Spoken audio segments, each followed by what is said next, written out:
Hello London Pride, welcome to Chelsea News Today. Sign up for Daily Blues News. Let's go to the news. Todd Boehly Stamford Bridge Stadium plans revealed as £50 million option emerges for Chelsea. Chelsea News, Boehly Clearlake could make a key breakthrough in their attempts to redevelop Stamford Bridge, something that was long mooted during the Roman Abramovich regime. Todd Boehly and his fellow co-owners at Chelsea are working on ways to improve the stadium facilities at the club, with several options remaining open to the new ownership group.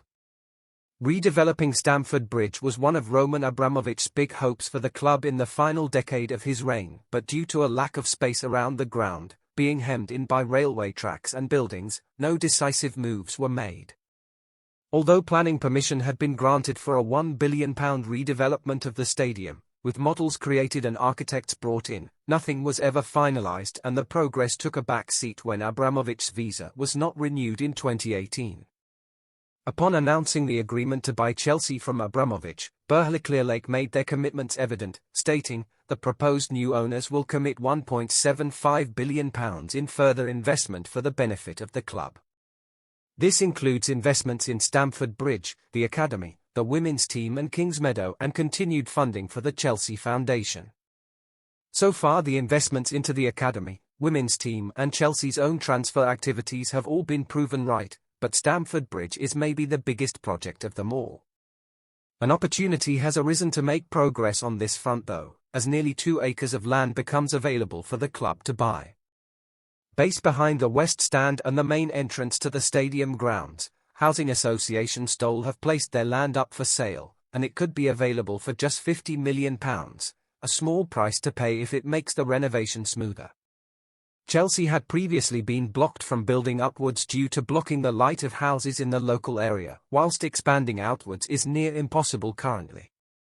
It is reported in the Daily Mail that Chelsea could buy up to 1.2 acres of the land, 60%, following consultation with the flat residents that currently occupy the 157 homes for armed services veterans. The new land would have at least 50 new flats. The timing of this is incidental as co-owner and new director Jonathan Goldstein spoke about Stamford Bridge earlier in the week on American TV, saying, "It's one of the great questions that everyone is asking, when posed with the Great Stamford Bridge decision. The fact that people need to be aware of is that there is no existing planning permission on the site," he added. "There was planning permission but it's lapsed so we have to start again. We're at the beginning of that process and obviously there's 2 alternatives. You either redevelop the existing stadium or you take it down and build a new one on the site. We're very tight at Stamford Bridge, the Chelsea pitch owners are part of that process and we're going through our own educational process. We will then consult with fans and local authorities.